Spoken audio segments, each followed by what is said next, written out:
Good afternoon, everyone. My name is Mark Wu. I'm the director of the Fairbank Center for Chinese Studies. It's my honor and pleasure to welcome all of you to the 2025 Charles Neuhauser Memorial Lecture. Before I introduce today's speaker, I'd like to say a few words about the person for whom this lecture series is named. And I want to especially take a moment to acknowledge Paul and Mary Neuhauser, whose generosity helped to sponsor this lecture series. Charles Neuhauser was a member of the Harvard class of 1953. After graduating from Harvard, he, like many people of his generation, answered the call to public service in the course of the Cold War, where he became one of the preeminent analysts on China within the Central Intelligence Agency. It was, of course, a time when China was closed, and so oftentimes the work of analysts like Charlie was instrumental in helping our government understand how to shape policy towards the People's Republic in the tumultuous years after its establishment during the Cold War. And during the course of his time at the CIA, he then decided to take a leave and to spend a year here at what was the forebearer of the Fairbank Center, then known as the Center for East Asian Research. And so we were delighted to have Charlie here with us for a year.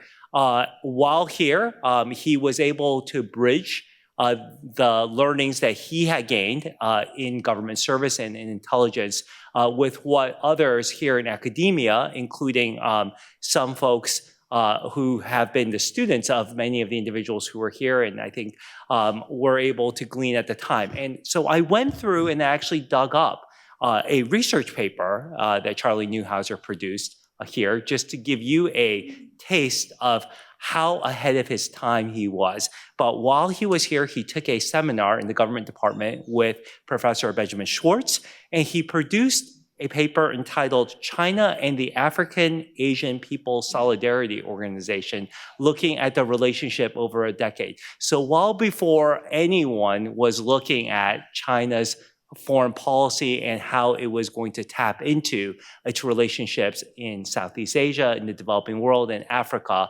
And now we can see how that's played out now over 50 years later through the Belt and Road Initiative. Charlie Neuhauser had the foresight to look into that topic and to draw it to the attention of the academic community at the time.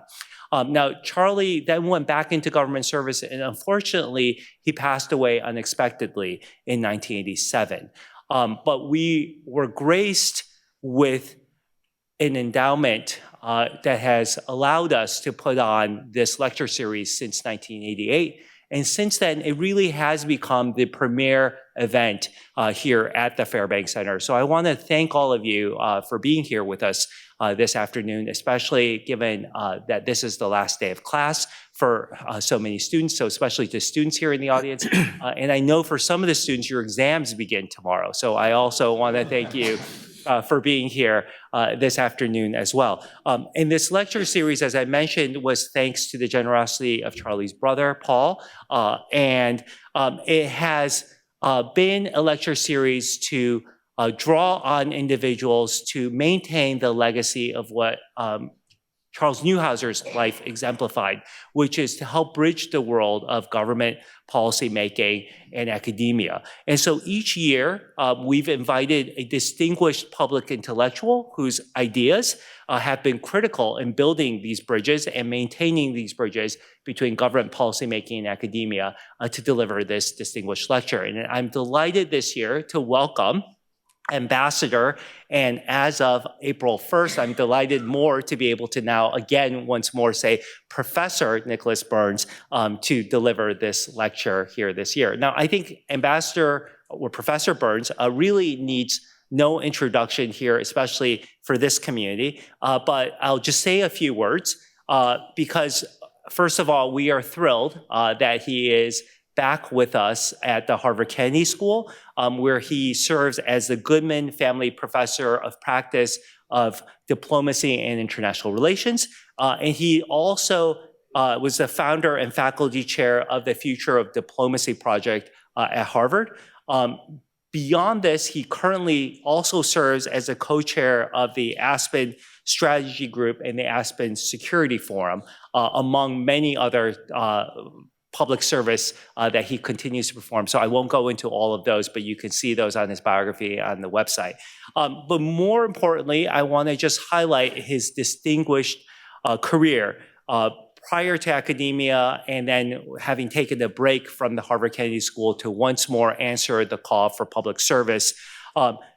Ambassador Burns has served for over 3 decades as a part of our foreign service. He has served under 6 presidents and 9 different Secretary of States.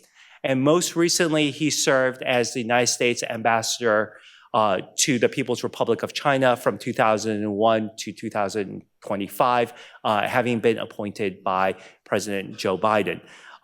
Prior to that, he served as the Undersecretary of State for Political Affairs from 2005 to 2008 under President Bush and Secretary of State Condoleezza Rice. He served as a UN ambassador to NATO from 2001 to 2005 during an important time when, following the attacks of September 11th, NATO invoked for the first time its collective defense under Article 5. He also served as ambassador to Greece from 1997 to 2001 and was appointed by President Clinton. Prior to that, he also served as the State Department spokesperson, as the National Security Council's senior director for Russia, Ukraine, and Eurasia, and also previously as the director for Soviet affairs, including the years spanning the collapse of the Soviet Union and the reemergence of the Russian Federation and the Commonwealth of Independent States in the late 1980s and early 1990s. That's just to give you a taste of what a seasoned diplomat Nick is. It also is just a reflection of how lucky we all are here at Harvard to have here once more as a member of our community. And I'm proud to say that he's also now a faculty member of the Fairbank Center for Chinese Studies. Most of all, though, I want to just draw your attention to the last years of his service as ambassador were critical in terms of reestablishing and defining the relationship here between the United States and the People's Republic of China. It is one, as we've discussed many times here at events at the Fairbank Center, that is enmeshed in competition, a strategic rivalry, but it is also one that continues to require engagement and cooperation between the governments and, most importantly, between its people, including between its academics and its university. And it's one that many of you here sitting in this audience have played an instrumental role in facilitating, and for some of you, you will be going off into distinguished careers to help facilitate that in bridging the connections between our two peoples. So I'm delighted today to welcome Ambassador Burns to share his lessons from the front lines. Will you please join me in extending a warm welcome?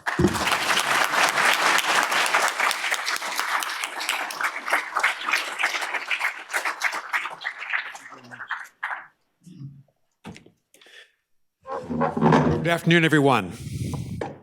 Good afternoon. It's a real pleasure to be here. I want to thank Mark, Professor Wu, for that very kind introduction. It just means that I'm old. I've been around for a long time. I began my career in 1980, 45 years ago. But it is a great, great pleasure to deliver this 2025 Charles Neuhauser Memorial Lecture. I know that his brother Paul is in attendance. And I want to thank him for endowing the lecture and reaffirm what Professor Wu just said. We're very grateful for this support for the Fairbank Center and for Harvard University. And I know that your brother really epitomized what we all want in public servants in the United States, someone who's nonpartisan, someone who's a true expert, and I think in your brother's case served for over 4 decades in the US government as the senior intelligence analyst for the Central Intelligence Agency. That had to be a very difficult job in the late 50s and 60s and early 70s when we were cut off from China. And China was cut off from the world, and so few Americans had any experience whatsoever of being in China. And so we very much honor his legacy. And I think one of the, as I understand reading about the lectureship, one of the goals is to unite the academy with our government and with public service. And he certainly did that in his career. So I'm honored, very honored to give this lecture today. And Mark, and I see so many colleagues from Harvard from the past couple of years, and I've been here. I'm really pleased to come back to Harvard, to the Kennedy School. I just started 30 days ago. My friend Jake Sullivan and I started together on April 1st. I've been away for 3.5 years, and I'm really very pleased to come back, to come to the Fairbank Center and join as a faculty associate. It's been a very challenging time, as you can understand, in our relationship with China. And this center is the place at our highly distributed university where we all come together to talk about China and to engage in scholarship, in research in China. And I intend that China and US-China relations are going to be a major part of my own research and teaching here at Harvard for the next couple of years. So I deeply appreciate the opportunity to be part of the Fairbank Center, and thank you for that honor. Having returned from Beijing, and my wife Libby is here right in the front row, next to the Dean of China Studies in the United States, the great Orville Schell. Having returned from China just 3 months ago, perhaps it's not surprising that I can't get China, its deep history, its people, its current challenging relationship with our government. I can't get China out of my mind. I think about US-China relations. I think about the extraordinary country that Libby and I had the privilege to live in for 3.5 years. I think about it all the time. It was such a formative experience, and two of us have lived in, I think, 7 countries together over many decades in our foreign service and academic careers. And we rank our experience in China as probably the most interesting, the most challenging, the most thought-provoking on so many different levels. I can't get China out of my head. I began my diplomatic career in the Foreign Service a long time ago, 45 years ago. I ultimately served in 6 different countries. I had long stints at the White House and the State Department. I worked on complicated issues. 40 years ago, the US-Palestinian crisis on the ground in the West Bank and in East Jerusalem for the United States. I worked in the Soviet relationship for President George W. Bush with my friend, longtime friend, Condoleezza Rice. We were the 2-person Soviet team at the end of the Cold War at the White House.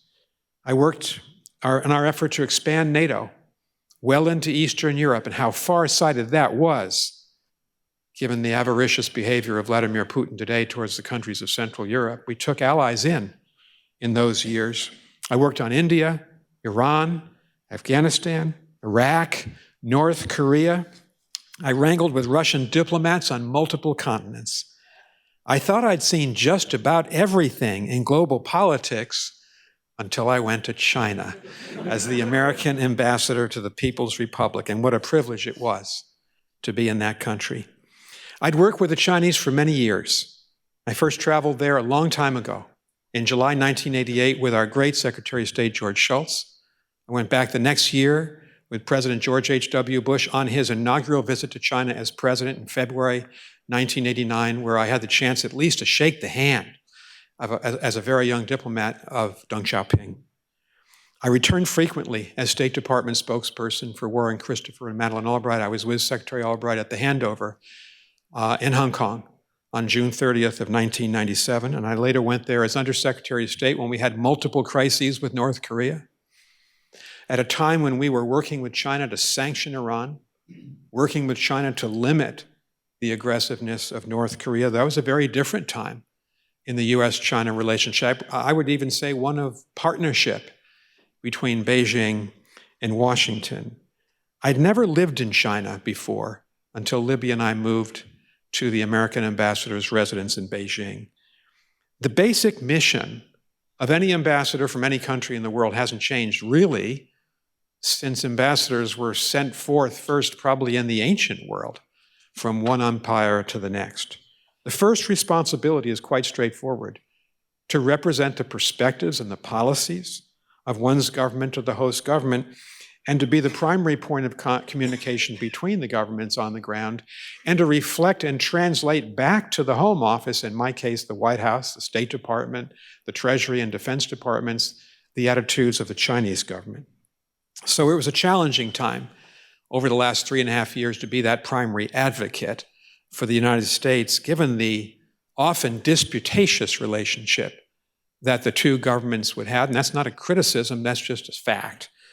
The second role of an ambassador, I think, is equally important. It's to be the ambassador to the people of the host nation. That was a challenging job because there are 1.4 billion Chinese. And I took that job seriously. Libby and I lived in the same ambassador's residence next to Riton Park, a beautiful park. We probably took 1,000 walks in that park, in Beijing's oldest diplomatic enclave, where some legendary ambassadors, David K.E. Bruce, George H.W. Bush, resided as our first representatives after the initial normalization of our relationship in 1973, following President Nixon's famous visit to Beijing and Shanghai. Libby and I decided to name our residence. It only took the State Department 1 year to agree. We named it for President Bush for two reasons. H.W. Bush. I had worked for him, as we recounted, as one of his Soviet advisors. I had deep admiration and respect for him as a person, as a leader, and in his commitment that the American and Chinese peoples needed to have a direct relationship and a solid relationship between them. I also figured, when I looked at the portraits of every American ambassador going back to 1846, he was the only one who made president, so he deserved to have the house named after him. I hit the road often in China by high-speed rail. Whenever the travel time was under 4 or 5 hours, and Shanghai's only 4.5, on China's remarkable public transport system, high-speed rail system, I went by plane to more distant provinces. I ended up visiting 26 of China's 34 provinces and autonomous and administrative regions. I was not permitted by the Chinese authorities, even though I applied 16 times, to travel to Tibet. I chose not to visit Xinjiang because they wanted me to visit. I did not want to be part of a Potemkin-like visit that they would have insisted on. Looking back, I think it was the most difficult job I ever have had in government.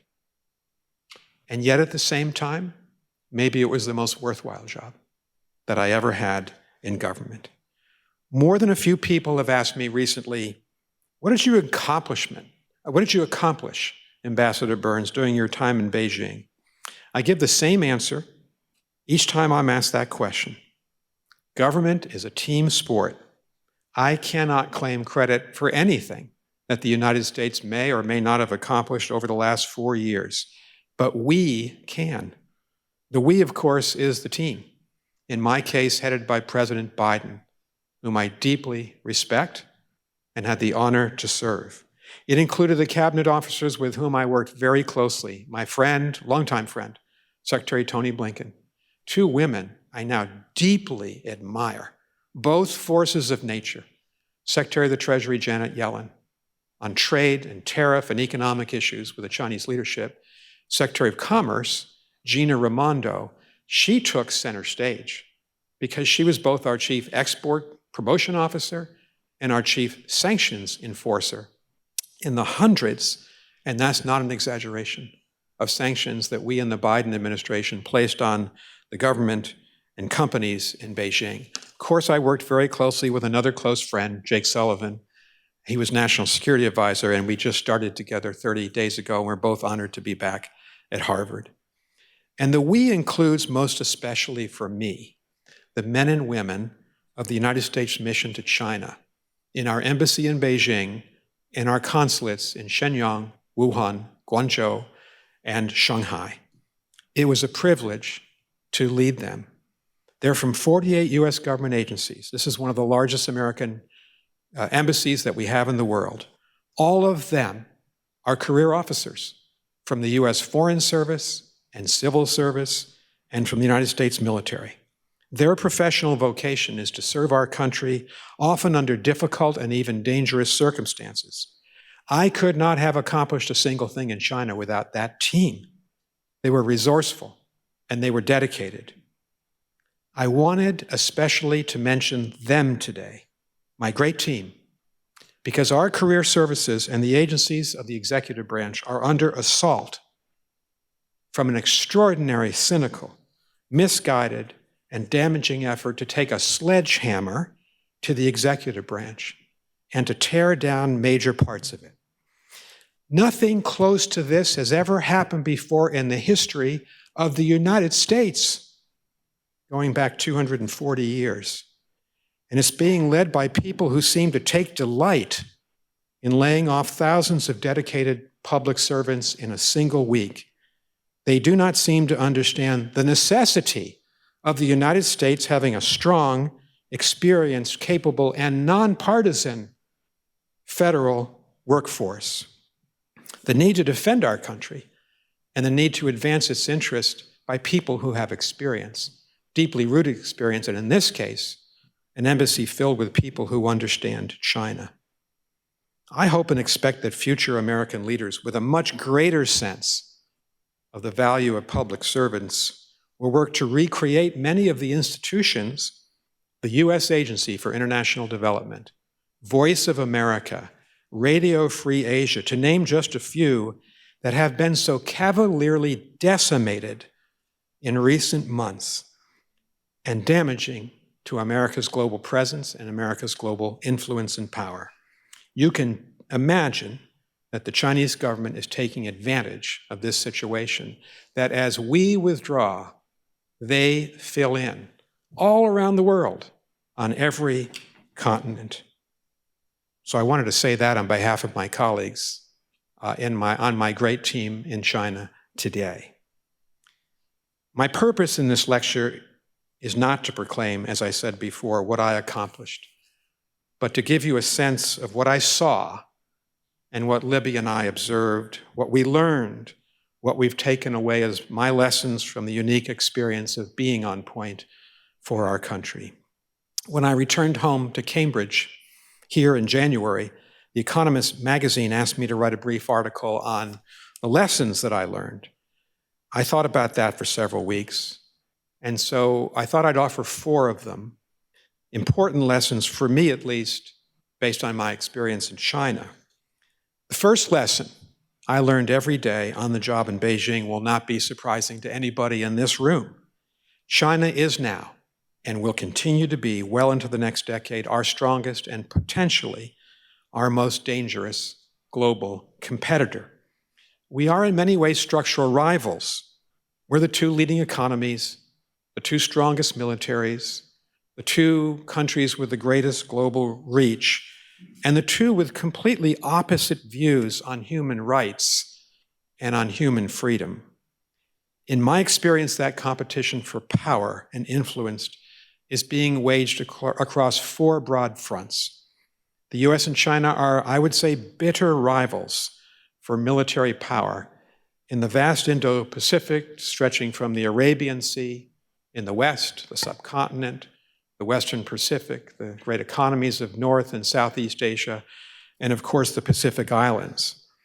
The United States has been the main guarantor of commercial shipping, of the rule of law, and of stability in this region since the close of the Second World War 80 years ago this year. Our 5 treaty alliances with Japan, South Korea, Thailand, the Philippines, and Australia, and our security partnerships with India, New Zealand, Singapore, and other countries make our country the single most important force for peace in what is now indisputably the most vital region of the world. China is challenging this US-led order with the dramatic expansion of the power of the People's Liberation Army, the unprecedented and non-transparent buildup of its nuclear weapons force. China's territorial claims against Japan in the Senkaku Diaoyu Islands of the East China Sea, against 5 other claimants in the Spratly and Paracel Islands of the South China Sea, and along its long 2,500-kilometer Himalayan border with India. These claims by China are without legal merit and are deeply destabilizing in this region. China's challenging the US in technology, now center stage technology, in this competition between us. On the military and civilian applications of AI, of biotechnology, of quantum computing and other fields. China has been the major disruptive force in global trade for well over 2 decades. China's our third largest trade partner. It's important to us. And the US is China's largest export market. China is also producing, and Secretary Yellen made this claim over and over again publicly a year ago this month. China is overproducing 2 to 3 times domestic demand in electric vehicles, lithium batteries, solar panels, steel, robotics. China's dumping them on the rest of the world in classical economic terms. And this is a major, unsustainable threat to global trade. In past years, Presidents Biden and Trump in his first term, both raised tariffs on China in response, as has India, as has Turkey, as has South Africa, Brazil, Colombia, Peru, Canada, Mexico, the European Union, and of course, the United States. The most dangerous phase in this long-running trade battle is now upon us. Deeply unwise, triple-digit tariffs that, if sustained, will drive trade down precipitously and dangerously, and frankly, risk an effective decoupling of these 2 mammoth global economies. Given the central importance of the US and China to the world's economy and to global markets, we have to have a different solution than triple-digit tariff rates. And my hunch is that the logic of that and self-interest will propel these 2 governments to trade negotiations. They're likely to be extremely difficult and complicated, and it may take months to work out the differences, but logic should prevail in a US-China trade agreement, I hope sometime by this autumn. I don't think it's going to be possible for President Trump and President Xi to meet until this trade dispute is worked out. China is also one of the world's major violators of the human rights of its own people. Our differences in this realm are deep, they're profound, over Tibet, Xinjiang, Hong Kong, religious rights, and other areas. Let me mention just one person being held unjustly for the past decade. His name is Ekbar Assad.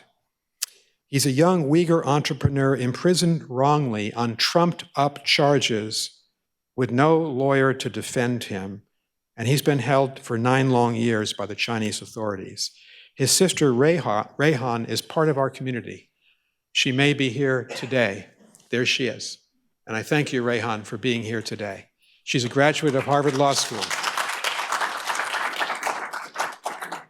She's a graduate of Harvard Law School. She is her brother's most effective and tireless advocate.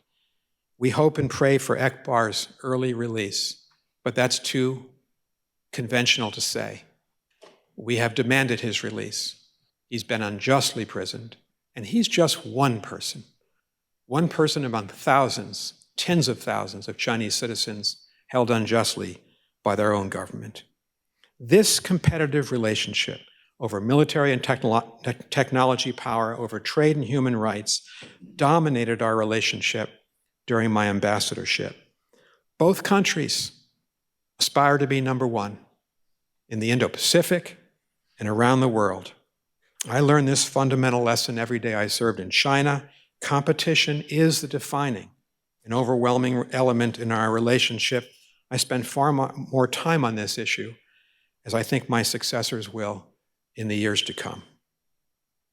My second lesson learned in China is closely related to the first and can be summarized in 4 words. Be nice to allies. The United States has a major advantage over China in the power balance between us. We have treaty allies in the Indo-Pacific and in Europe, countries that share our interests and values, who often have the same challenges on trade, on human rights with China as we do. China, on the other hand, really has no true allies in the world, and that is a significant difference maker in our contest for power with Beijing. If we measured the political and military and technology and soft power interests of US versus China, I think the balance is quite close. I have a lot of respect for the fact that China has grown into a true global power. If, on the other hand, we measure the power of China, but the other side is the United States and Japan and South Korea and Australia and the 31 NATO allies of the United States, there's no contest. The US alliance is far greater and more influential as a force in global politics and economics. I relied on this alliance network in Beijing to oppose China's attempt to intimidate Taiwan, to oppose its illegitimate territorial claims against the Philippines, to oppose its massive material assistance to the Russian Defense Forces, occupation forces, aggressive forces in Russia's cynical war against Ukraine, and to oppose in the UN Human Rights Council what China has done to Ekbar Assad and so many other Uyghur citizens of the People's Republic. This is a critical lesson for the United States. If we disparage our allies publicly, if we raise stratospherically high tariffs against them, or even inexplicably question Canadian or Danish sovereignty, as President Trump has done so recklessly, we will quickly depreciate down to zero the type of alliance cooperation that we have had in the past. The allies might be disinclined to support us on many elements of this competition. As a former ambassador to China and to NATO and to Greece, as Mark said, I've learned that being nice to allies, listening to them, working in tandem with them, respecting them, multiplies our power and influence in an increasingly multipolar world. That's my second lesson. My third lesson is going to surprise you, and it may sound even like a contradiction of the first two. While China is our strongest competitor, China is also a partner of the United States on many important global issues. That's one reason why I found this relationship so difficult and sometimes even so confounding to manage, that our most important competitor might also be, in some cases, our most important partner. But that's the reality. At its most fundamental level, our most powerful competitor is also someone we have to cooperate with on climate change. We are the two, as you know, leaders in emissions, carbon emissions, in the world. And we also have to cooperate on the issue of fentanyl, because the majority of the precursor chemicals that make up the synthetic opioid fentanyl come from the Chinese black market, not from the government of China, I want to hasten to say, but the Chinese black market. We need to cooperate with China on global public health. We have a difference of opinion with the government of China over what happened in Wuhan 5 years ago and the failure of the government of China to provide the origin data to the World Health Organization. They're still asking for it. But we know that pandemics and epidemics are part of our future, and so therefore, we have to work with China on that issue. There's another issue we work with China on, food security. Given the fact that the grain shipments were shut down for pretty much the last 3.5 years from the Black Sea grain producers, Russia and Ukraine, we worked with China to try to fill the gaps in parts of the world, Sudan, the Horn of Africa, where grain was in short supply. And so we do need a stable relationship with the People's Republic of China, and we do need to be working with the Chinese at the same time that we compete with them.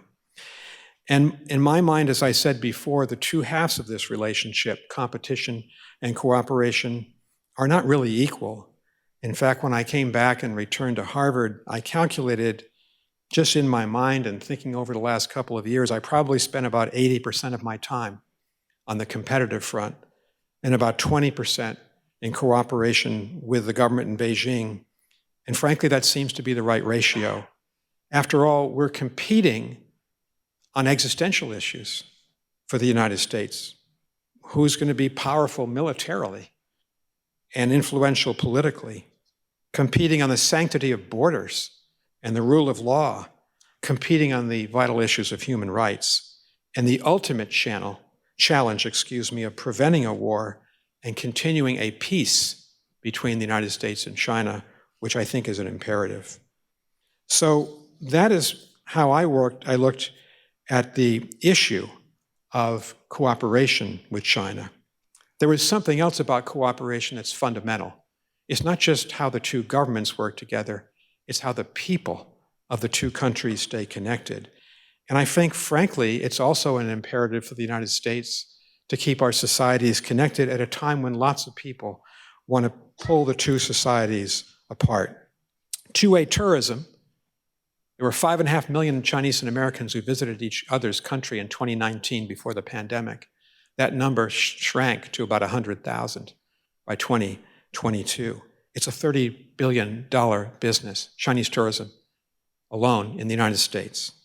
Tens of thousands of Chinese and American businesses participate in our $642 billion two-way trade relationship in goods and services. Approximately 1 million Americans depend on trade with China for their employment.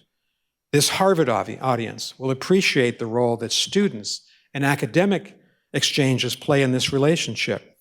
Chinese students are still the largest undergraduate foreign population in the United States. For the very first time in 2024, Indian students took pride of place number one in terms of graduate students in the United States. But there are currently 277,000 Chinese students in our country, in our universities. I profoundly disagree with those who want to close the door to Chinese students in the United States.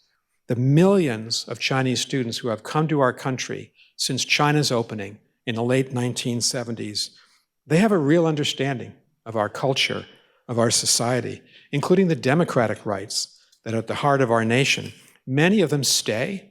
They work for our best tech companies. They become professors at our universities.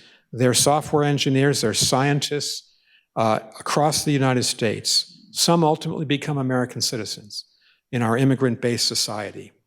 Chinese students also give their American counterparts, and I'm glad that our former dean, Doug Elmendorf, my very close friend, is here today. At the Kennedy School, I think the Chinese students give back as much as they receive as students at our school. In fact, I often wondered, I teach a joint class at Harvard Business School with Professor Jim Sebanius on negotiations and diplomacy. We can't teach that class, which is an international class, without Chinese students in the classroom.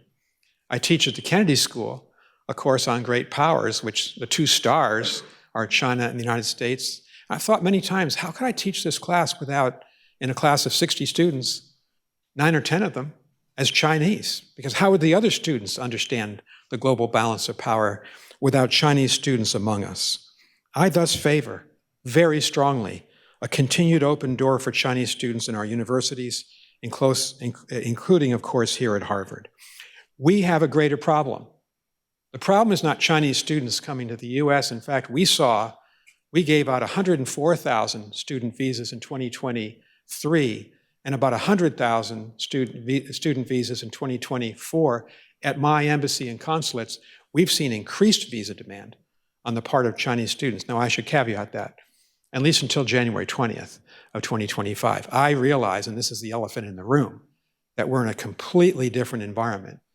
And one of the reasons I wanted to make this statement today to all of you is to, I know I'm preaching to the choir in many respects, to say we have to keep our doors open to Chinese students. And I hope the Chinese students here feel welcome and valued by our community. Our greater problem is we don't have anywhere close to the number of American students in China that we need.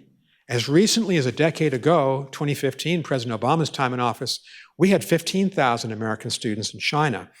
Because of the rigid zero COVID crackdown and the policy of quarantines by the Chinese government, that number sank to 350, you heard that number correctly, by 2022. American students are returning now slowly. Stanford has come back. Harvard, in some respects, has come back. Yale has come back. Cal has come back with programs. But there are now 1,105 students, American students. How do I know that exact number? I asked my team to count. Last September and October, I said, let's call every Chinese university. How many American students do you have? And that's the number we came up with, that they gave us. We thought that number was solid until I visited Guizhou University in early December of 2024. I was meeting with the president of the university, and I noted that we understood that there was not a single American student on his very big, impressive, and sprawling campus. And he said, actually, we do have an American student. In fact, he's right behind that curtain, and he's waiting to meet you. And out came a young 19-year-old sophomore named Jared. He's allowed me to give that name, who is the sole American on campus. He's living with 6 other Chinese students in his dorm. He speaks very impressive and fluent Mandarin. In fact, he had been speaking Mandarin so constantly.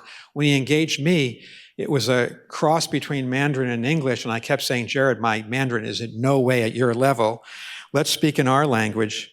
But I said, Jared, how'd you get here? He told me that a Chinese immigrant friend in his California high school convinced him that Guizhou was the center of the world. He did. Those were his words exactly.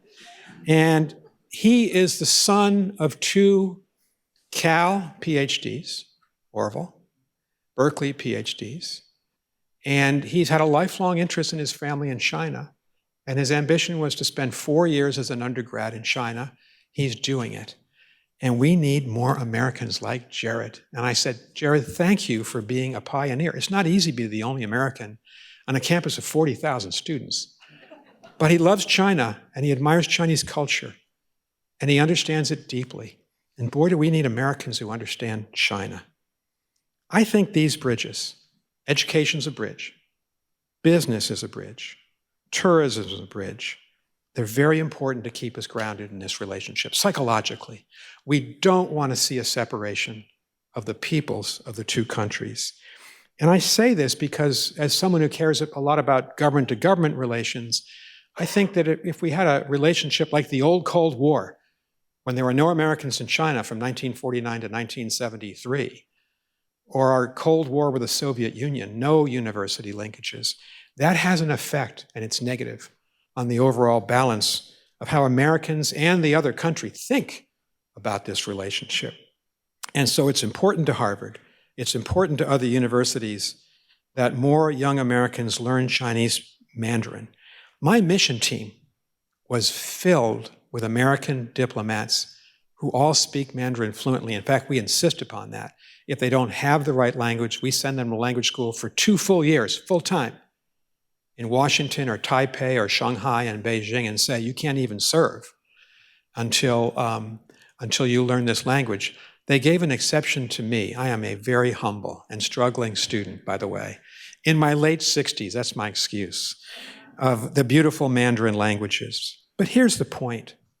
I was the beneficiary of the cultural knowledge, the familiarity with China of all those Americans in the embassy.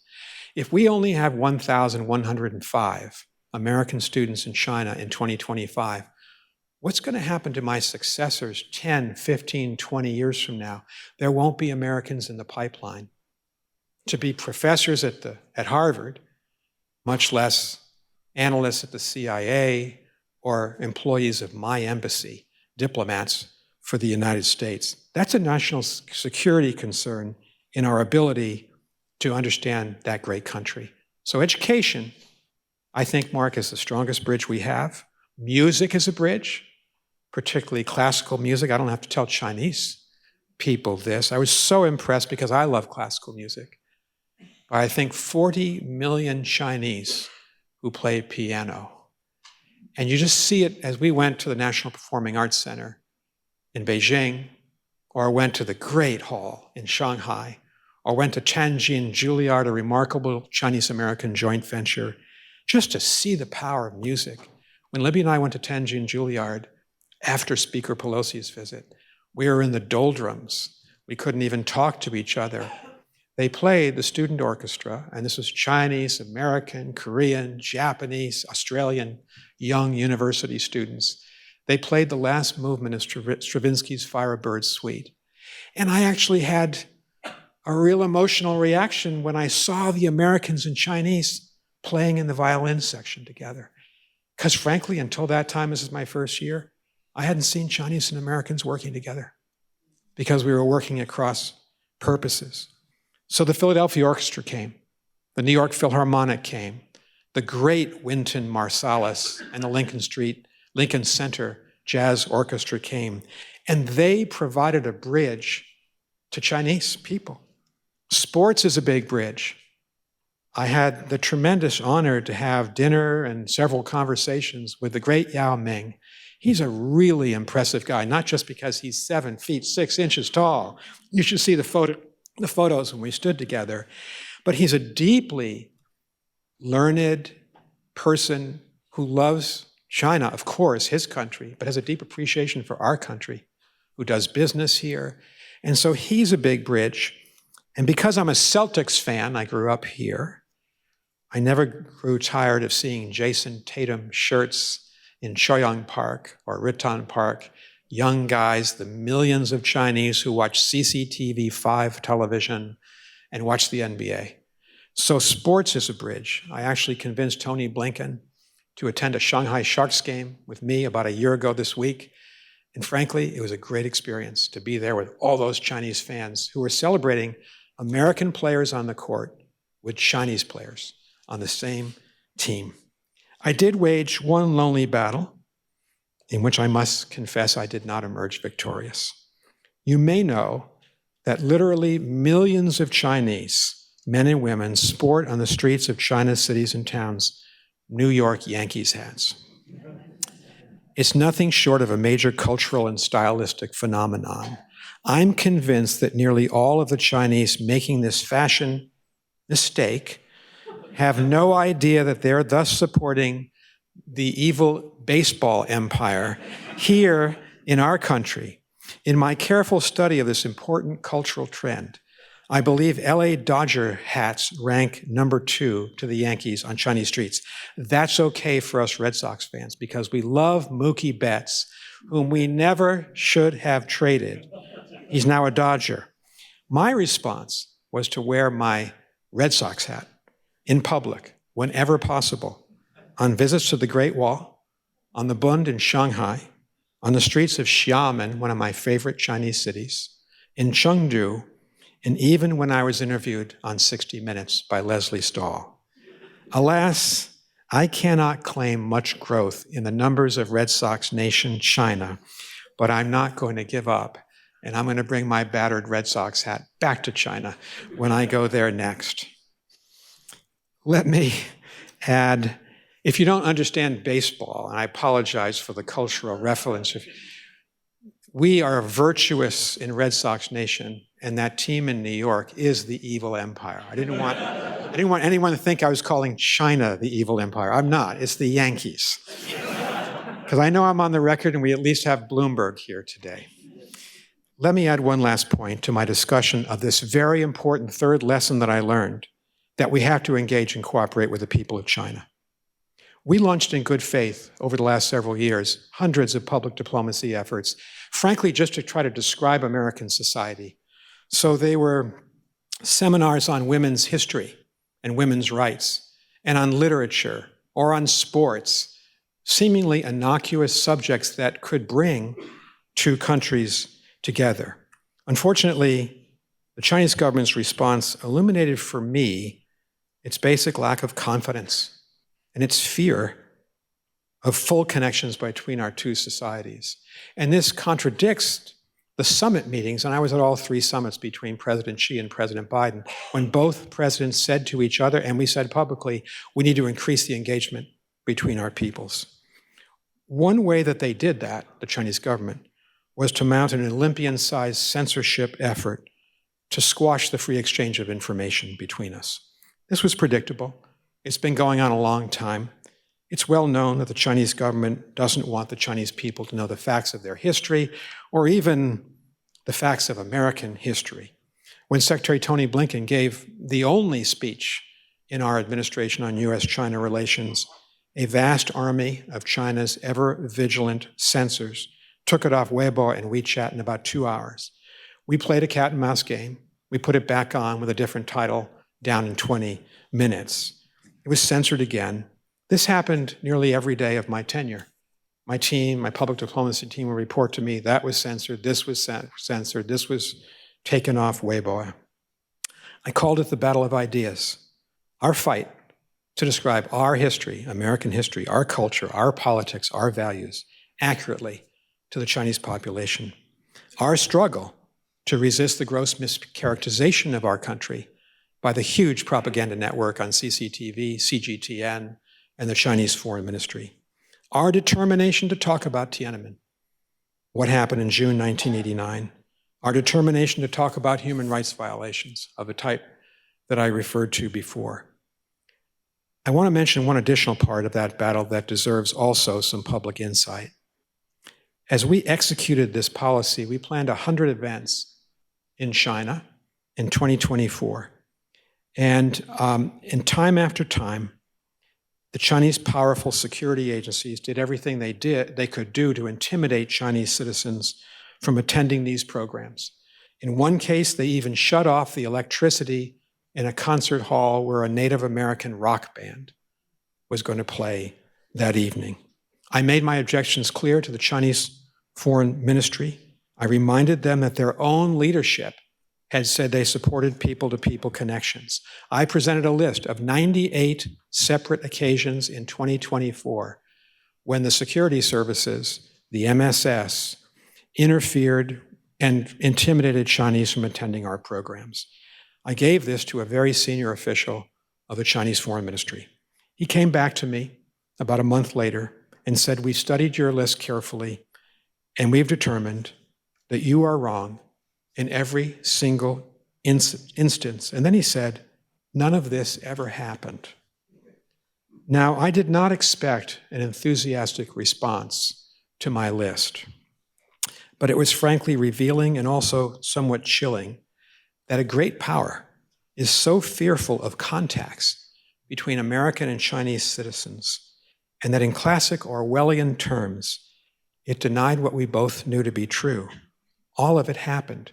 We had the dates and the places, and in some cases, the Chinese individuals said, "Use our names."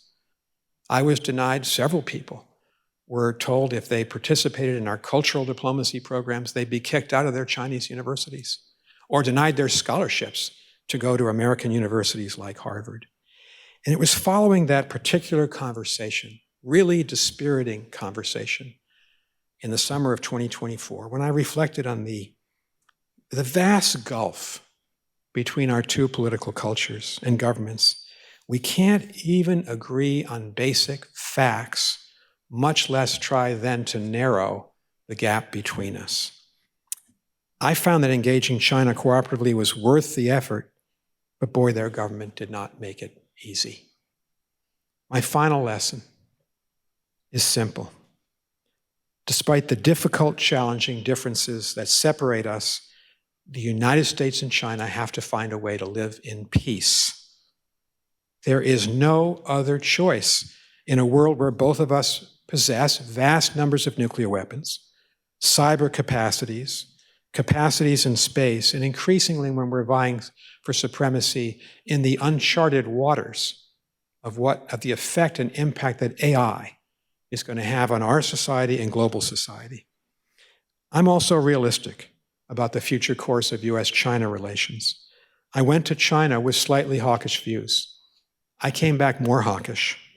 I saw up close the true nature of the authoritarian government, its ambition to undercut the United States at every turn. And so I thought, when I came back, we may be engaged in a 21st century version of John F. Kennedy's long twilight struggle, what he termed the long twilight struggle in his inaugural speech of 1961 about the old Cold War. Nevertheless, a breakdown in relations, and particularly the absence of senior-level channels between the governments, it would be a risk neither of us can afford to take. And so we've got to get on with this relationship. and create the senior level channels in the Trump administration as we tried to in the Biden administration. And in this sense, the most worrisome days of my tenure in Beijing followed China's complete, in our judgment, overreaction to the visit of Speaker Pelosi in August 2022 and during the strange and mysterious balloon crisis that followed it in February 2023. In the wake of both events, the government of China effectively shut down communications with the government of the United States. We took the position that it's precisely at times of crisis that you have to talk, at the head of state level, at the cabinet level, and at the ambassadorial level. I had a nightmare scenario. As you would assume, you've got to try to predict what might go wrong. Here was mine. I worried about an accident between our naval and air forces because they operate in very close juxtaposition to each other in the Spratlys and Paracels and Senkakus and Taiwan Strait and international waters. We've had such accidents in the past. And the imperative in a situation like that is immediate contact by senior military officers to do two things: lower the temperature, separate the forces. And we could not do that after Speaker Pelosi's visit or the balloon crisis because I asked for senior level military contacts and the Chinese government refused. With this in mind, and this is better news, President Biden at his last meeting with President Xi in Lima, Peru, and just this past November 15th, was able to convince President Xi that we should have regular and senior level contacts. Our leading admiral is Admiral Sam Paparo in the Indo-Pacific Command. He's had 2 meetings now, and this is all public knowledge, with the Southern Theater Commander of the People's Liberation Army. This is positive. In addition, at that summit meeting in Lima, the 2 presidents agreed on a single sentence on AI. Here's what that sentence said.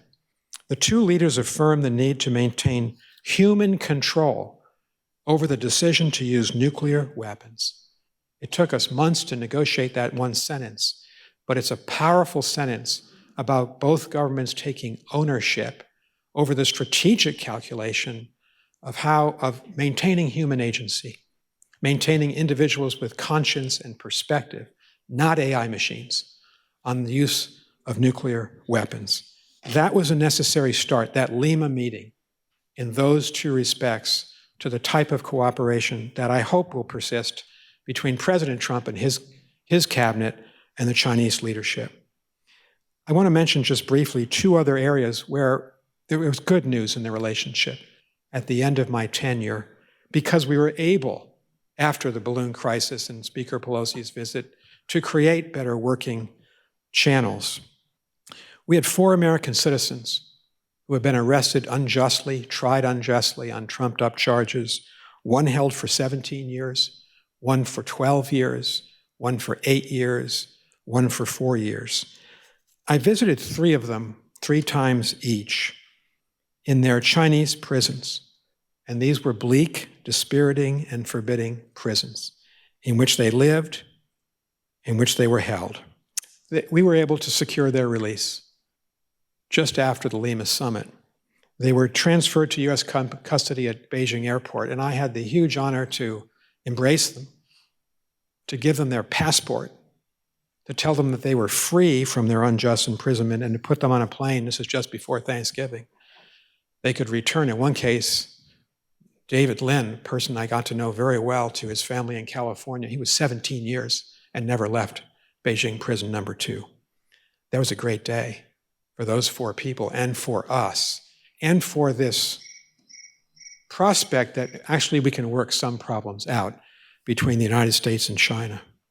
Earlier in the autumn, on a very hot, humid day in southern Hunan province, the PLA had permitted the United States military to dig out a site where an American P-40 Warhawk pilot had crashed and disappeared in August 1944, fighting for China against the Japanese.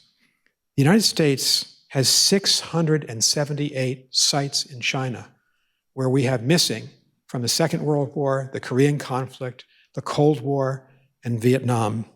And after many years where we were not allowed into China to search for these fallen soldiers, disappeared soldiers, the PLA allowed us to do that.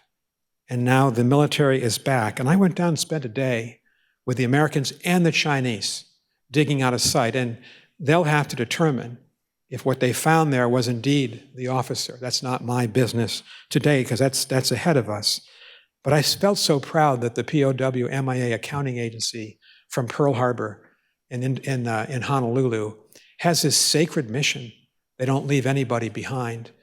And I hope they have found who this person was and contacted the relatives, if that's in case, if they're able to determine that it was him. But very proud through our diplomacy that the Chinese have decided to cooperate with us. You may think this is a small measure. We in diplomacy would say these are building blocks towards a more stable relationship between our two countries. Let me close with a final thought. As I've said before, China is the most powerful adversary we have in the world today. It well may be the most powerful adversary we've ever had in American history. And so we have an obligation to compete. But I can see no alternative but to continue a close and stable relationship between the two governments. You have to engage the leadership of both countries on difficult issues. And I've often thought that diplomacy resembles an Olympic 400-meter race around an oval track. I held the baton on the ground for the U.S. for these last few years.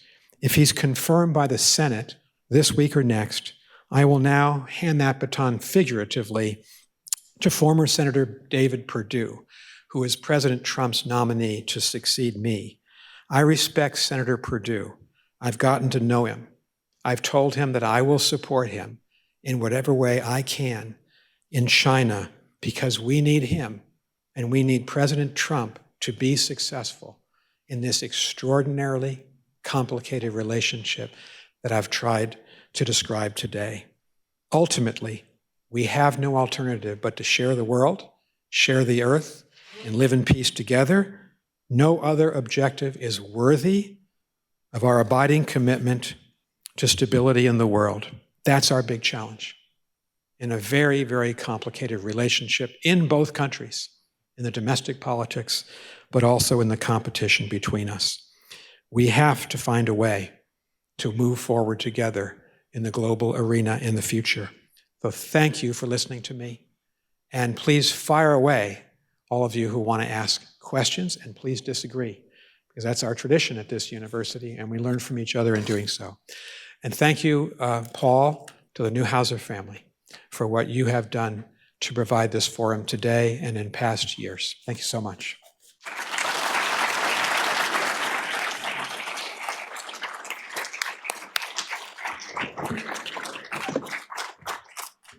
Thank you, Ambassador Burns, so much for that. We have about 20 minutes or so for questions. What I'm going to do is first invite any students who have questions. If you would, we have 2 microphones set up here. If there are any students with questions, I want to just invite the students to come on down first.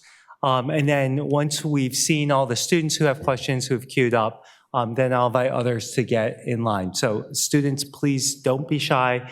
We want to reward you, especially for coming out so close to finals tonight. If any students have questions.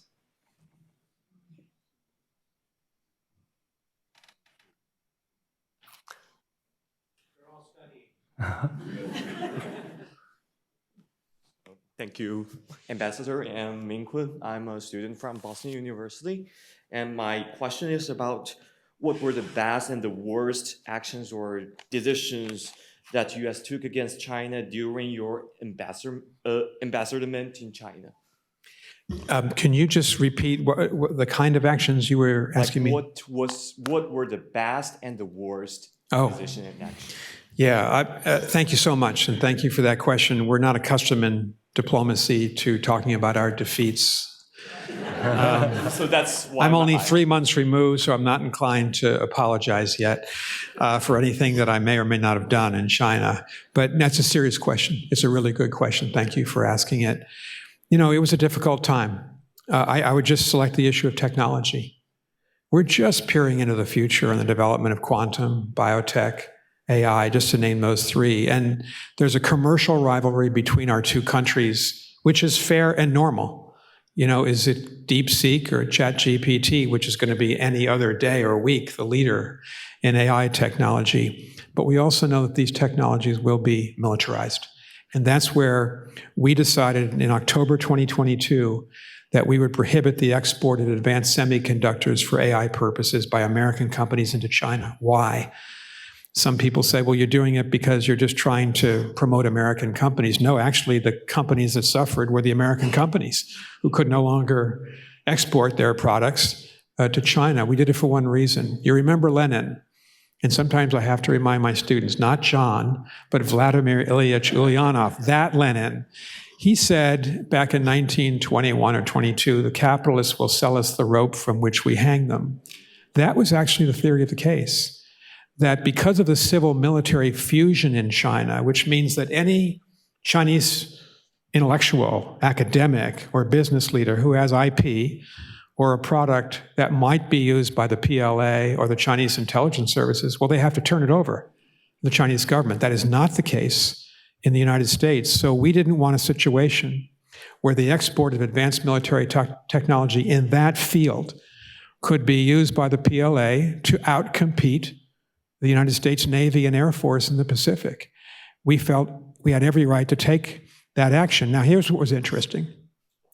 The Chinese called me in. This is just before the Party Congress in October 2022, and they complained vociferously that this was anti-WTO, it was a violation of free trade, and they would never do this. I was very pleased to inform my Chinese interlocutors, actually, you started this before we did.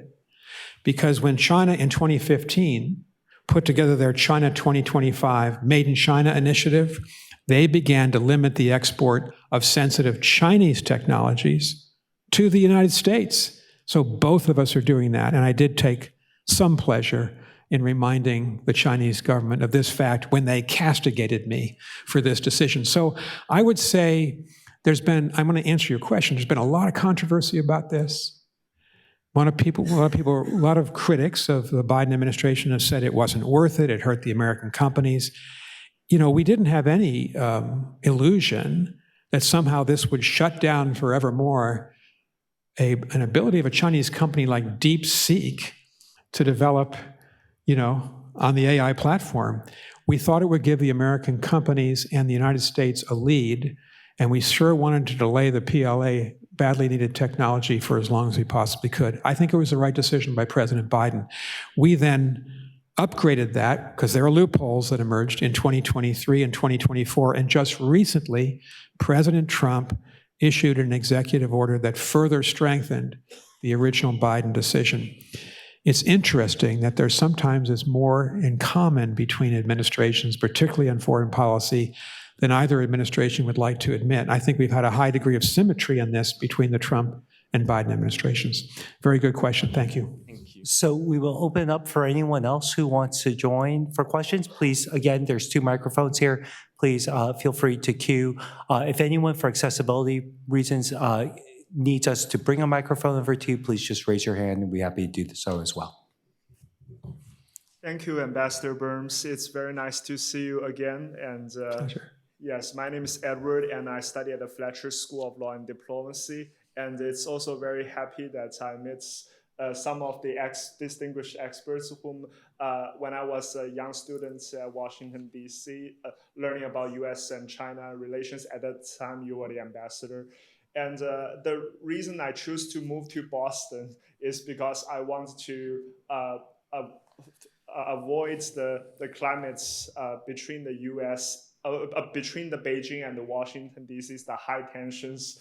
So I find Boston is a place where you have rich cultures and also well-educated environments and the professionals. So that's the reason I moved to Boston. Have you become a Red Sox fan? Yes, I am. Good. And also Celtics fan. Yeah.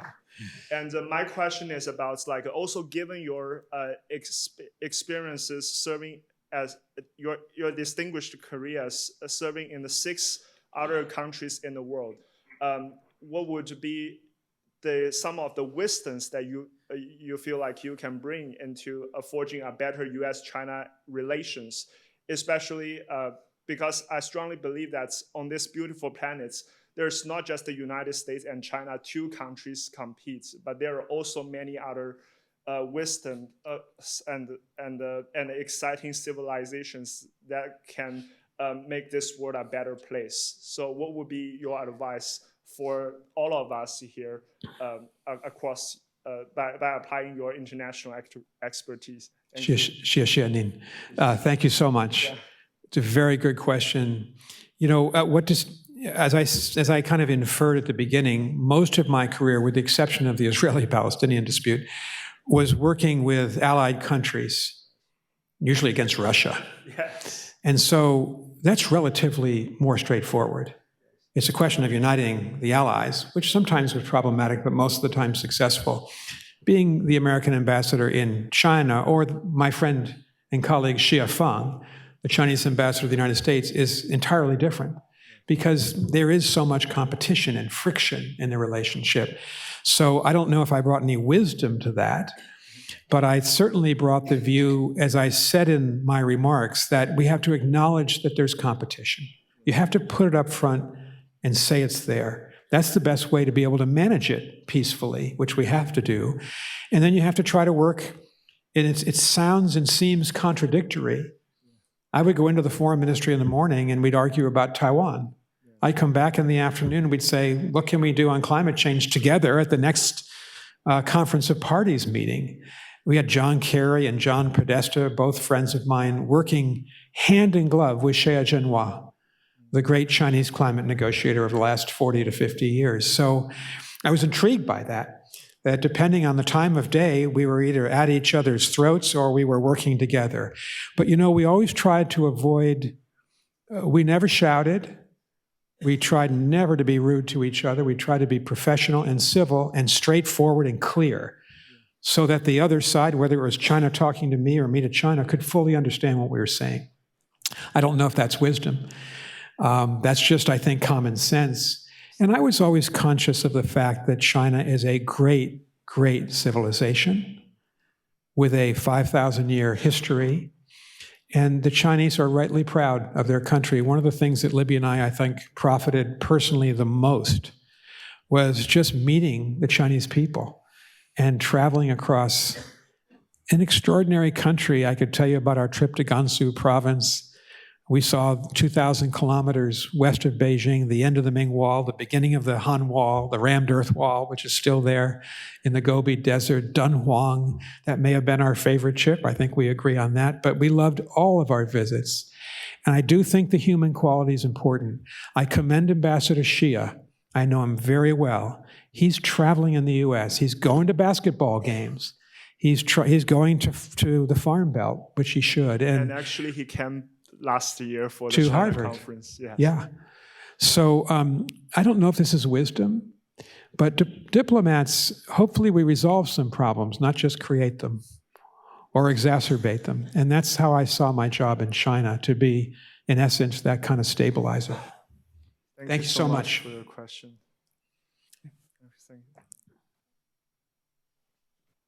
Hi, Professor. Thank you so much for coming. I'm a junior at the college, and as a daughter of Chinese immigrants, and being friends with a lot of children of immigrants, and often academic interests we have is U.S.-China and trying to understand what's happening there. But what we often I personally have been warned against studying China or writing my thesis on China because of the difficulty of accessing academic sources, archives, etc., and the dangers of doing ethnographic studies or traveling to China. And you talked about the importance of this bridge of education, and I was wondering if you could talk more about what the role of students could be, studying from the U.S. to China, and as an ambassador could be to help build that bridge from the American side.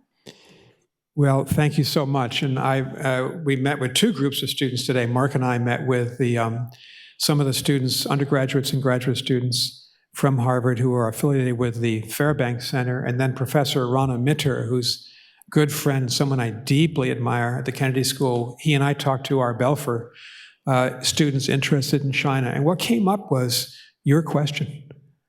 I have one clear view on this.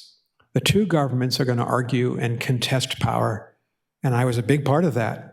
And I thought it was the right thing to do. The two societies have to engage. We in American universities have to promote faculty exchanges and student exchanges with China. I encourage every young American who has the slightest interest in China, but if you have an interest in global politics, you can't be well educated unless you go to China. You can't. It's the other great, powerful society in the world. And understand the psyche of the Chinese people. I assume I'm preaching to the choir here. and learn Mandarin better than I did in my years in China. And I just worry about polarization. It'll make everything worse. It will shut down opportunities.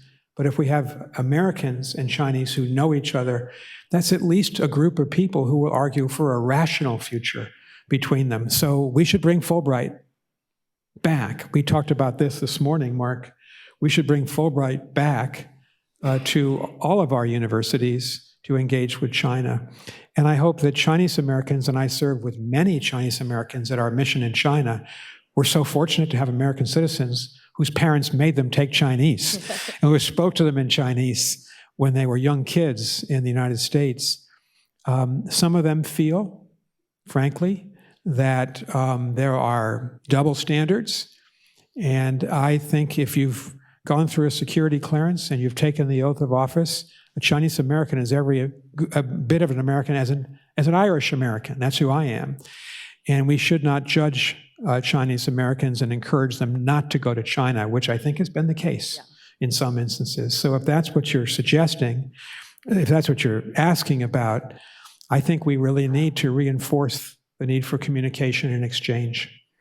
I wish you well in your studies. Yeah, thank you. Thank you. Should we go to this side and then we'll go back and forth? Okay. Thank you, Professor Burns. Tom Palmer, a former journalist. You mentioned fentanyl that we know is coming into this country, and you said it was the black market and not the government of China. But with China's extraordinary control over its population, I wonder if you think that they are turning a blind eye to this and not doing what they could. Thank you.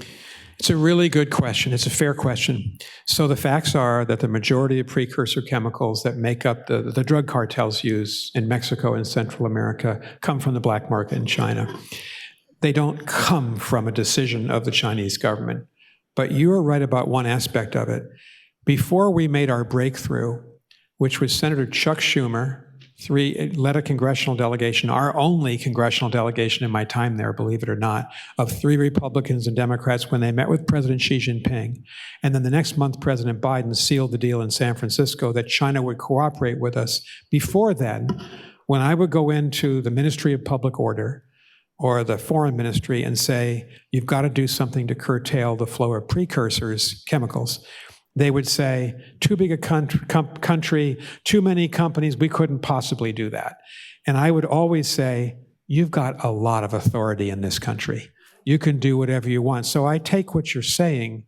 There is no evidence that the government of China is actively promoting the sale of precursors, but there is substantial evidence that Chinese black market companies are. So after that San Francisco summit, for the last 16 months of my time in China, the Chinese authorities arrested over 300 Chinese involved in the sale of precursors.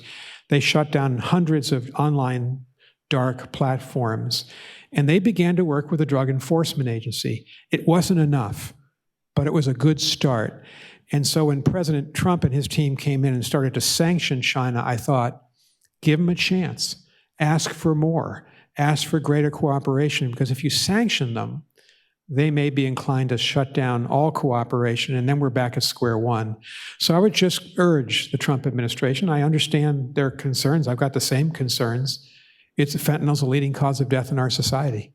Americans 18 to 49. It's critical. But I think China was in a position, and Senator Schumer played a major role in this in his conversation with President Xi, that we can actually make some progress with the Chinese on fentanyl. I hope we can. Thank you. Thank you, Ambassador Burns, for your insights and for sharing your experience. My name is Stella, and I'm a master's student in global health and population. So naturally, I was very intrigued when you mentioned global health as a subject that US and China are partners on. And so I was wondering if you could speak a little bit about how maybe this partnership has come to fruition during your time in China, but also on the opposite side, I'm curious to see whether partnerships for global health or for carbon emissions for these human welfare subjects have been used as a leverage in face of competitions. Thank you very much. I was teaching here at Harvard on March 10th, 2020, when the leadership of the university made the correct decision that we would go virtual. And I received a call at about that time, as the coronavirus pandemic, just took over the world, from Dan Kurtz-Phelan, the editor of Foreign Affairs. Would you write a piece on whether or not China and the United States can and should cooperate on this new pandemic? I wrote a piece, you can go Google it, that basically said, of course the two governments should cooperate. Of course we should put aside our differences. We both have tremendous capacity in global health to do this. Let's work together. And of course it never happened. It became a divisive issue. And I disagree with many of the comments made by our president at the time, President Trump. Everything he said about what happened in China. And so, what's the moral of the story? I personally very strongly disagree with the refusal of the Chinese authorities to provide the origin data to the World Health Organization. That's irresponsible, and it's overly defensive. But I think we're going to have to just put that argument aside as we think about epidemics and pandemics. We've had 4 pandemics since 2002. The law of averages are we're going to be hit. We all 8 billion of us, and so we got to be ready. And we're the two biggest. We have more capacity, China and the US, than anybody else. And so we should be working together on that. And I strongly disagree with the decision to leave the Paris Agreement on climate change. We didn't agree on methane and nitrous oxide and coal plant construction, those 3 issues with China. But we were doing a lot of common work as the 2 largest emitters of carbon.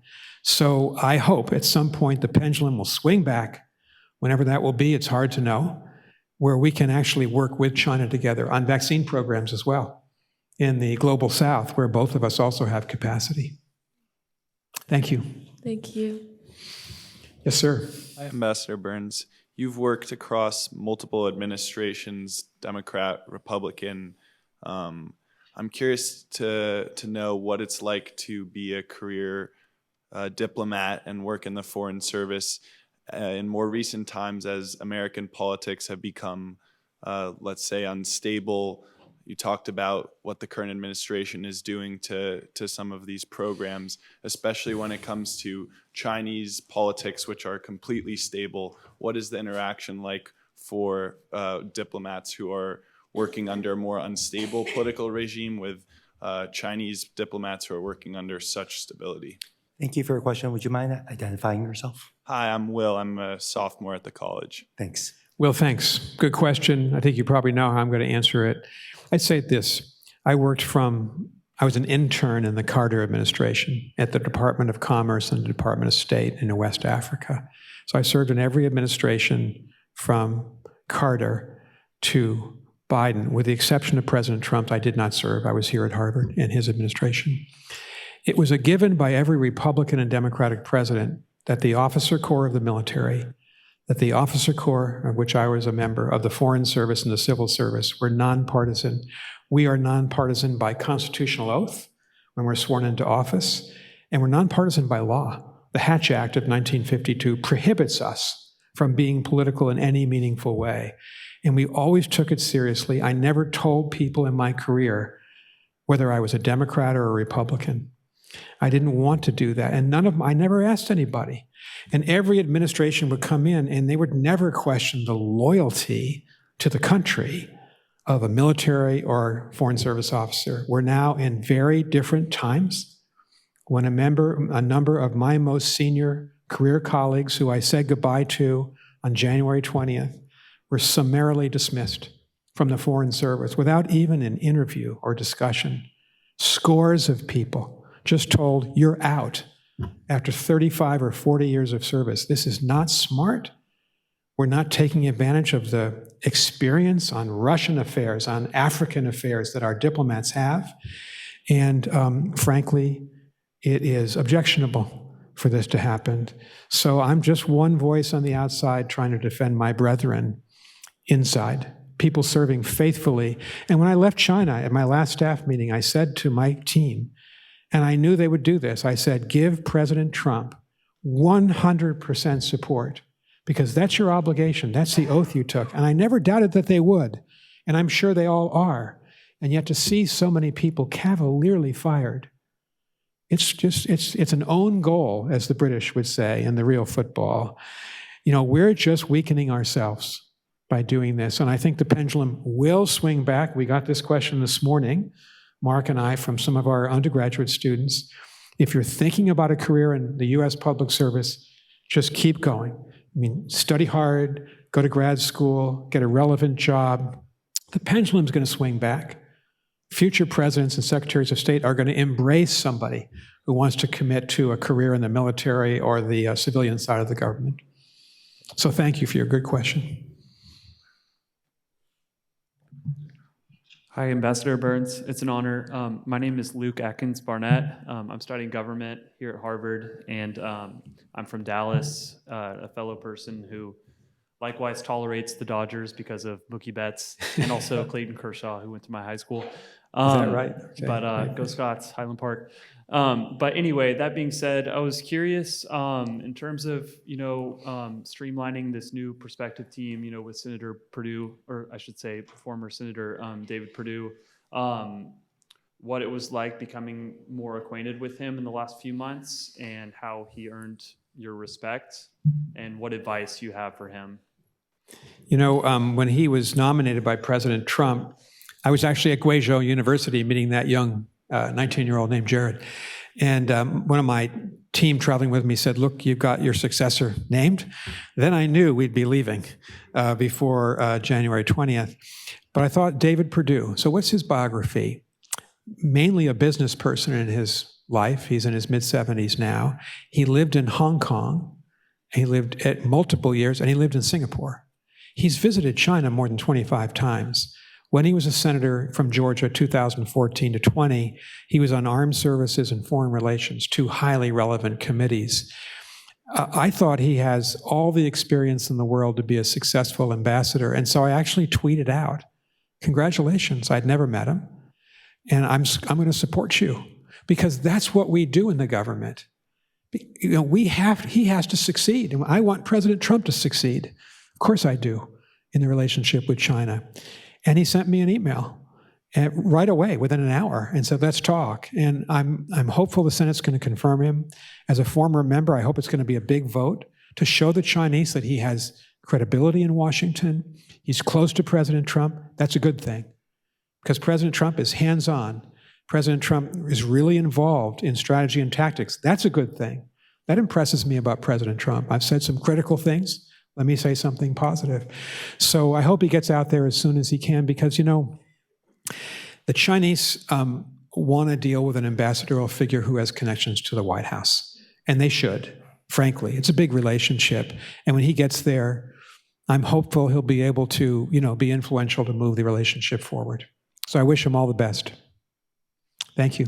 So, Ambassador, I think we've reached time, but we have 4 people in line. I just want to ask how many of the remaining questions you wish. I'm happy to take all of them together. Okay, why don't we take all of the questions together, if that's okay? Okay. Pardon? Yes. I didn't even hear that. Libby, he was confirmed yesterday, so I got to put something on social media to congratulate him. I didn't hear that. That's wonderful news. How did you find that out? Oh, as usual, Libby's better informed than I am. Ambassador Burns, my first question to you in public, since you were the State Department spokesperson. That was a long time ago. You're aging, both of us. Yes, Chris Anstey, Bloomberg News.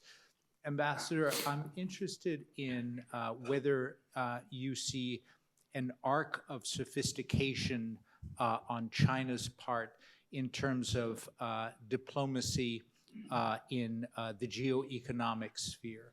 So a number of years ago, President Duterte seemed to offer an opening to Beijing. Didn't seem like that was handled particularly well from China's standpoint. Now we're seeing Treasury Secretary Bessent kind of put out a scenario of the US doing deals with Japan, Korea, India, and jointly putting pressure on China. China seems acutely aware of this strategy and is warning other nations to not engage in that kind of China-harming deal-making. And even this week, we've seen, just today even, the Chinese have taken the sanctions off a number of European Parliament members that they put on in 2001. They're also welcoming K-pop bands in China. So kind of unwinding some of the sanctions they had put on. I just wondered, do you see a kind of an arc of sophistication with regard to China's diplomacy in this regard, and what are the implications? The answer, I think, is, from my perspective, yes and no. The yes would be, I've been very impressed by the high quality of Chinese diplomats and Chinese public servants. It's a meritocratic government in many ways. People are very well educated, very sophisticated, my counterparts in China, and a lot of respect for them. That's the yes part. I mean, the Chinese know as much about Africa as we do. The Chinese foreign minister has visited Africa in January on his first trip every year for 35 consecutive years. That's strategy and sophistication. The no part is this. The Chinese have been publicly suggesting to the Europeans, the Japanese, the Koreans, that they should gang up against President Trump. I want to protect President Trump from that, sincerely. I want our country to succeed. And the idea that the Chinese think that the Europeans would flip when China is providing 90% of the microelectronics to the Russian defense industrial base, that's an existential issue for Europe. Putin's attempt to divide Europe and extinguish Ukraine. The Europeans feel that profoundly. I think there's zero probability that Europe's going to team up with China. And so when the Chinese suggested that publicly, I thought, mistake. And the Japanese and Koreans made very clear 2 weeks ago they would not work with China. They preferred to work with our Treasury Secretary, Scott Bessent. So, look, I think the triple-digit tariff war has to cease. It's not in the interest of either country. But I would say at the root of this over the last 2.5 decades has been China, its disruptive role on global trade. That's the heart of it. That's why we're in a trade war. We're just in the latest phase of it, a particularly dangerous phase of it. Thank you. So we'll collect the questions. Sure. I have 2 questions, but now I only ask one. Yeah. But first, I should thank you, Ambassador or Professor Nicholas, to create the exhibition of heroes during the war and neighbors in peace, and give me the opportunity to serve as a curator together with 2 inspiring young men, De Huaizhou in Beijing and Yehan Neuhauser at Yale. Yeah. So, and also should say thank you for strong support from Professor McCalliot and Bill Kirby and also Tony Such and Rana Miller for strong support to make the exhibition happen. Yeah. So also thanks for Elizabeth. You are very inspiring. Family stories of your grandfather's brothers. So my goodness, you're well informed. Yeah. So my question is, this year is 80 years anniversary of Second World War victory. Yeah. So how we can involve more young people to the research of the history of the collaboration of China and America. And that will be the understanding for our mutual benefits to keep the 2 countries in peace.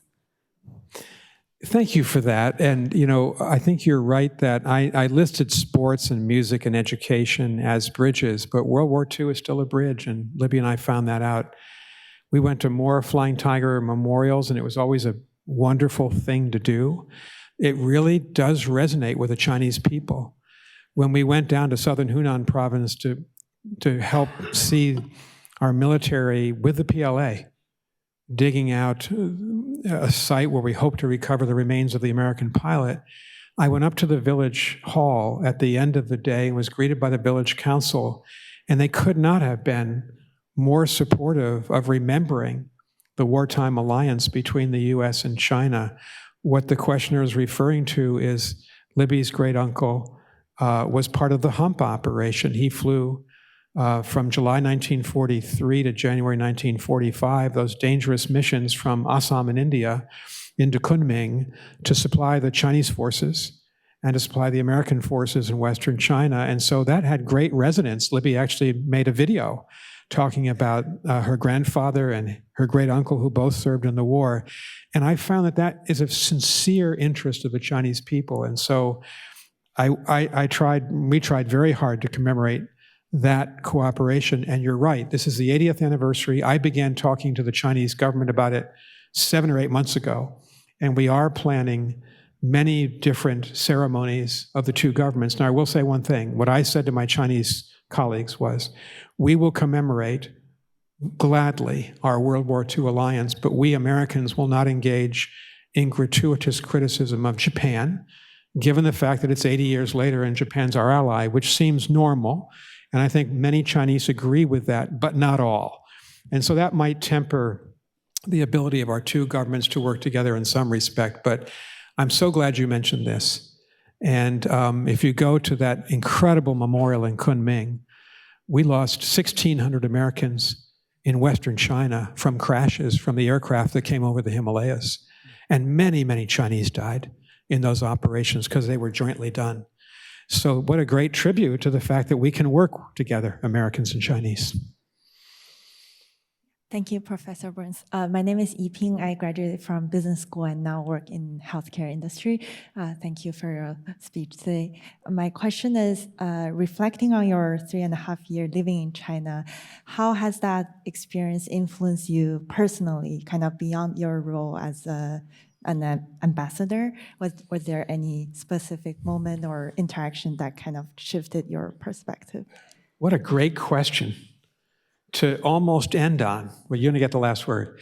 But I do think it's a good question. I've thought about what I want to do here as a returned professor, and I'm going to write a book on how I see the U.S.-China relationship. I'm going to teach about China. I have so much respect for Professor Elliott and Professor Bill Alford and Professor Rana Mitter and Tony Sage. We have true China experts here, Professor Wu.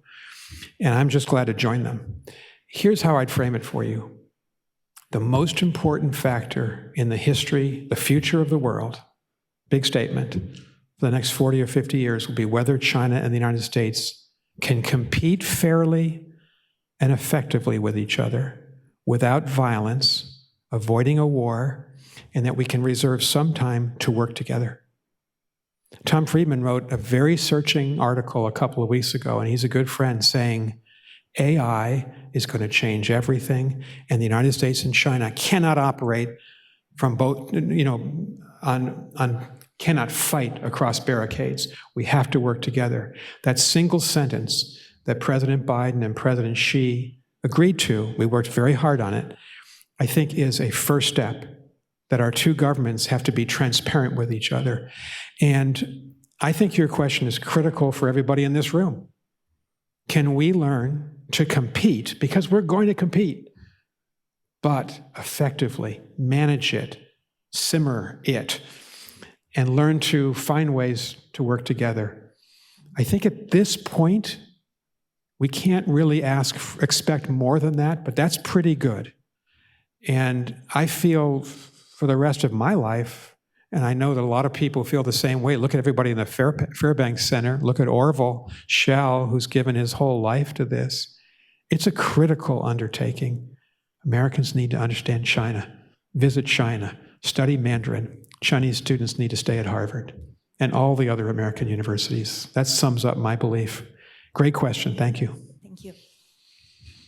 Hello, Professor Burns. Thank you so much for coming here today and speaking to all of us. My name is Josh. I'm a working professional right now, and the only thing I can say is I was back studying in China as a grad student back in 2019 before having to come back to the U.S. because of COVID. But Where'd you study? At Xi'anzhou Chengliu Pu'e Daxue. Okay, very good.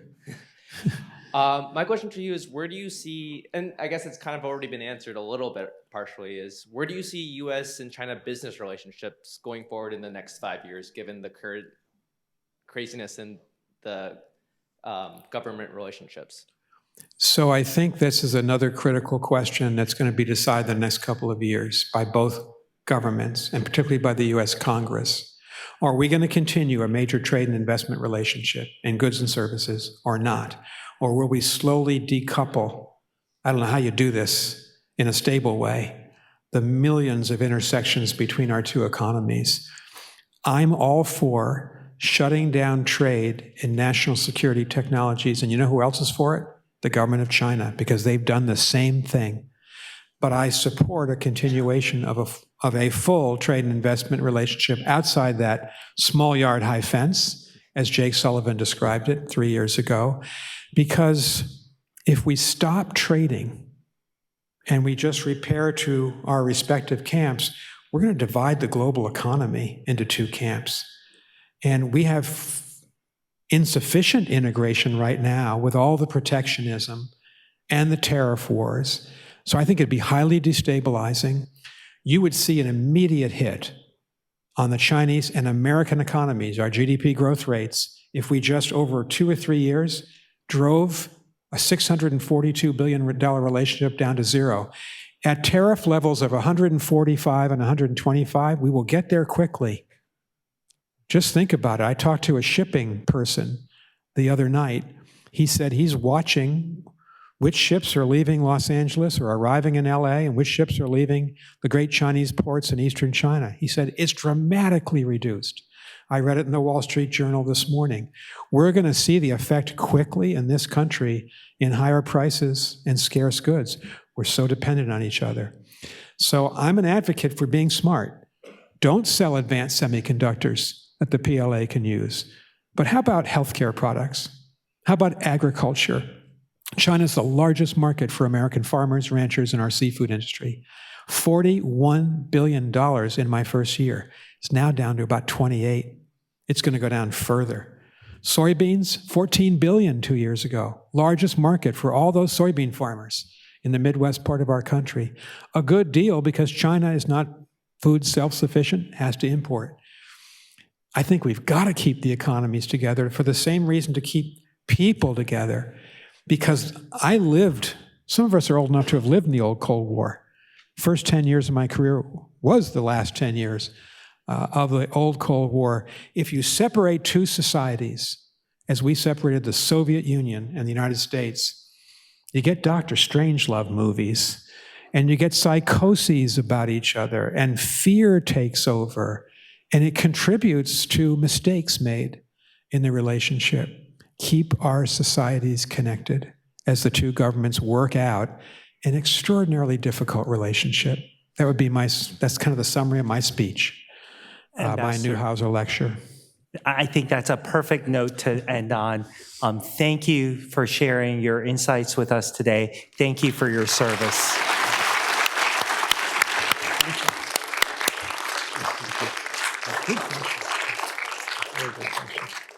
Thank you.